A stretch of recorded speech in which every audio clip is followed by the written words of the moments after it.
She planned to just observe, until the SEAL commander noticed her tattoo, and the entire room went quiet. A true story. She was not supposed to stand out. That was the whole point. She had one job that day: sit in the back of the room, keep her notes, stay quiet, and leave without anyone asking her a single question.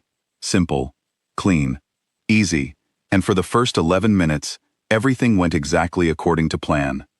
Then a sleeve shifted 2 inches, and the entire room stopped. Her name was Nadia, 34 years old, a civilian intelligence contractor who spent her days analyzing behavioral patterns for a government program that most people have never heard of and never will.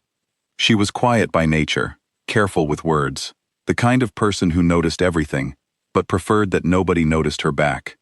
On that particular summer morning, she had been sent to a military compound that does not appear on any public map. Her assignment was simple on paper: observe a debrief session for a group of returning Navy SEALs, take behavioral notes, and submit a report. She was not a soldier. She was not important to the event. She was background. She wore a button-down long-sleeve shirt, as she almost always did. She had a clipboard, a laminated visitor badge that was slightly too big and kept slipping. She took a seat in the back row, clicked her pen, and waited. The room itself was the kind of place that is designed to feel important without being comfortable. Gray concrete walls, fluorescent lights that hummed at a frequency just low enough to ignore, but just present enough to never fully forget. A long table, chairs that had been built for function, and absolutely nothing else. The men who came in were not like other men she had been around. That is not an exaggeration. There is a specific quality that certain people carry after they have been through things that most people never go through, and these men had it. They moved differently. Even the way they sat was different. Still, intentional. Like every small action was a decision, not a habit. 12 of them. Navy SEALs, back from a deployment overseas. Nadia kept her eyes on her clipboard and did not try to catch anyone's eye. She was there to watch, not to be watched. She knew the difference, and she respected it. The last person to enter the room was the commander. He was not especially tall. He was not especially loud. He did not announce himself in any obvious way, but the moment he stepped through that door, the energy in the room shifted in a way that was impossible to miss. His men did not snap to attention. It was more subtle than that. They just settled, like the room had been waiting for him without knowing it. His name was Commander Raza, 46 years old, 30 years in the Navy, the kind of man who has seen enough of the world that very little surprises him anymore. And the things that do surprise him are rarely small things. He scanned the room the way people in his position always do, methodical, left to right, taking in every face, every detail, logging it without any visible effort. It was not a threat assessment. It was just how he saw the world, completely. And then his eyes stopped, not on her face, lower, on her arm, where it rested against the table, where the sleeve of her shirt had shifted just slightly as she wrote, revealing a small patch of skin on the inside of her left forearm, and the tattoo underneath it. It was not a decorative tattoo. It was not a quote, or a flower, or someone's name. It was a symbol.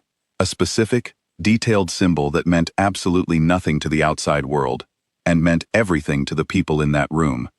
A stylized trident, overlaid with a directional compass. Simple in design, but not random. Not something you found in a tattoo parlor catalog, or copied from the internet. This was a symbol that existed in one place and one place only, on the skin of the men who had served together in a specific SEAL subunit, between 2009 and 2014, across 3 classified operations in 3 different parts of the world. It was never an official insignia. No command approved it. No paperwork documented it. It was the kind of thing that forms organically among people who have been through something together that cannot be fully explained to people who were not there. A senior member of the unit had started it. The others followed, not because they were told to, because they wanted something real to hold on to. Only the men who earned it had it. As far as any of them knew, only men had ever had it. And here it was, on the forearm of a quiet civilian woman, sitting in the back row with a clipboard and a visitor badge that kept slipping. The silence that fell over that room was not the silence of confusion. It was not uncomfortable or hostile. It was the silence of 12 trained, experienced, highly alert professionals encountering something that did not fit anywhere in their understanding of how the world worked. That kind of silence is rarer and louder than most people realize. Nadia felt it before she heard it. One moment, there was the low background noise of a room of people settling in. And then there was nothing, not even the sound of a chair shifting. She looked up from her clipboard. Commander Raza was looking at her arm. She did not pull the sleeve down. She had carried this moment in the back of her mind for 12 years, not because she expected it, but because she had always known, somewhere quiet and certain, that it was possible. You cannot hide something forever, not something that matters. He walked toward her, not fast, not slow. He stopped at the end of the table, looked at the tattoo in full for a moment, and then looked at her face. When he spoke, his voice was low enough that it was almost just for the two of them. "Where did you get that?" And Nadia, who had come into that room with every intention of being invisible, put her pen down and began to talk. She had not been a SEAL. She had never carried a weapon or gone through training or done any of the physical things those men had done. What she had been was something harder to explain and, for a long time, harder for institutions to officially acknowledge. She had been 21 years old when a government program pulled her out of university. A linguistics student, not just fluent in multiple languages, but genuinely gifted at something rarer than fluency. Understanding what people actually mean when they speak. The subtext. The regional dialect that shifts meaning completely. The difference between a phrase that is a warning and a phrase that sounds like one but is not. That particular skill, in certain operational contexts, is worth more than most people ever know. She was embedded with the intelligence cell attached to a SEAL unit in 2012. Her job was to listen to intercepted communications in real time and give the team accurate, immediate context. Not a translation in the textbook sense, more like a live interpretation of what was actually happening on the other end of a radio signal, stripped of everything that could mislead or confuse under pressure. She did this across 3 separate operations. She sat in a dark room with headphones on and a microphone in front of her, and told highly trained operators things they needed to know in the exact moments they needed to know them. She was never in the field. She was never in danger. Not directly. But her words were. On the last operation she was part of, something happened that she had never talked about outside of classified settings.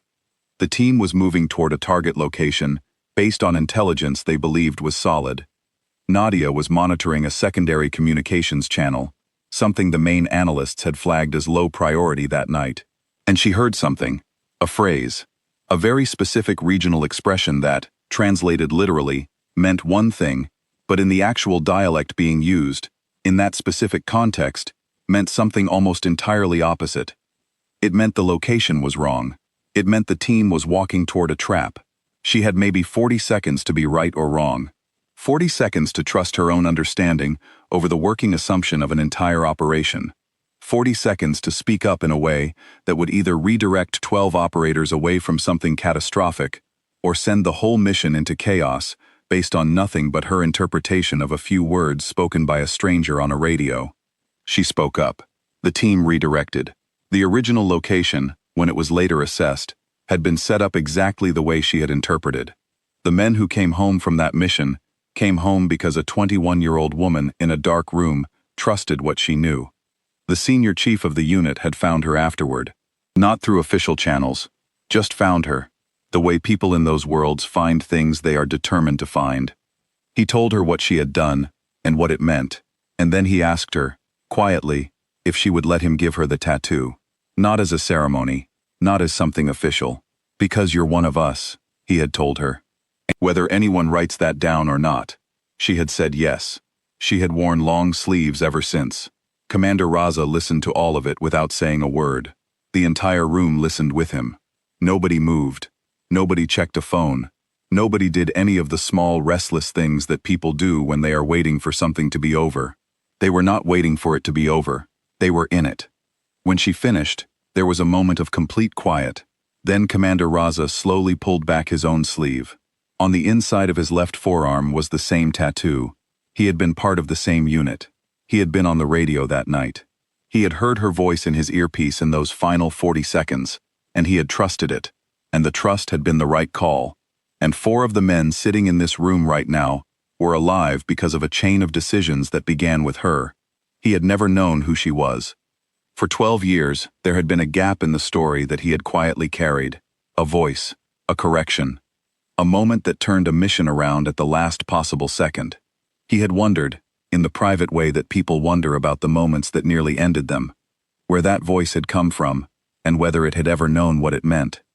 He extended his hand across the table. I have been wanting to shake that hand for a very long time. Nadia shook it. Her jaw was tight. Her eyes were steady. But if you looked closely, the way the men in that room were trained to look closely, you could see something shift in her face. Something that had been held in a very long time, carefully, quietly, finally letting go a little. What happened next was not in any script or schedule. The debrief that the room had gathered for was pushed back without anyone formally pushing it back.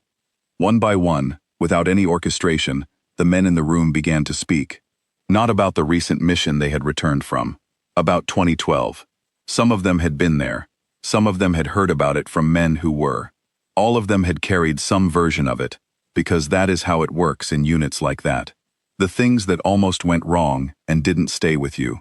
They become part of how you understand your own survival, and you turn them over quietly for years without ever fully putting them down. And the center of that particular story had been sitting in the back row this whole time with a clipboard and a visitor badge.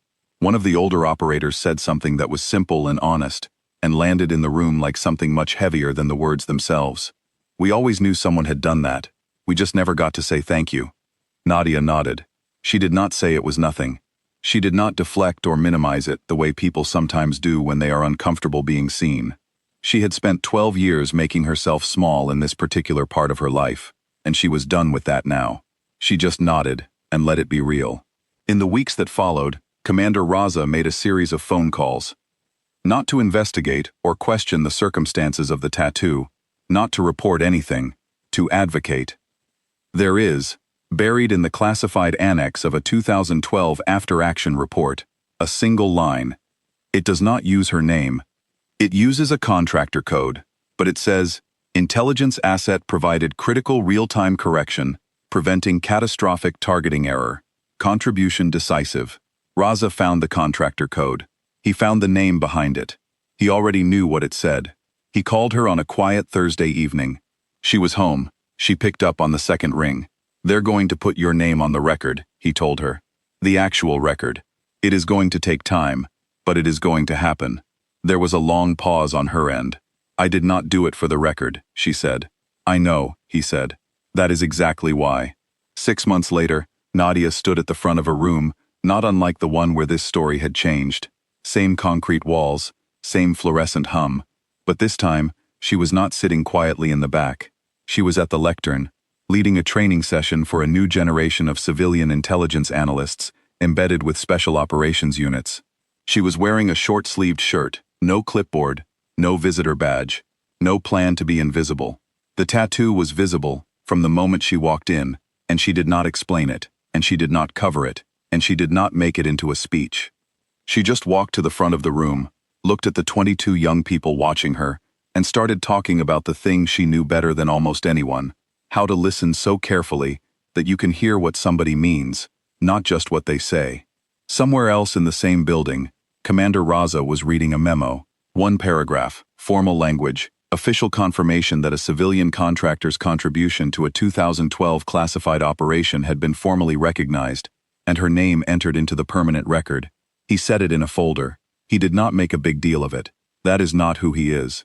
But later, walking to his car in the Virginia dark, he stopped for a moment, pulled back his sleeve, looked at the tattoo on his forearm, the same one that had been there for over a decade, the same one he had always known the story behind, or thought he had. Now he knew the whole story.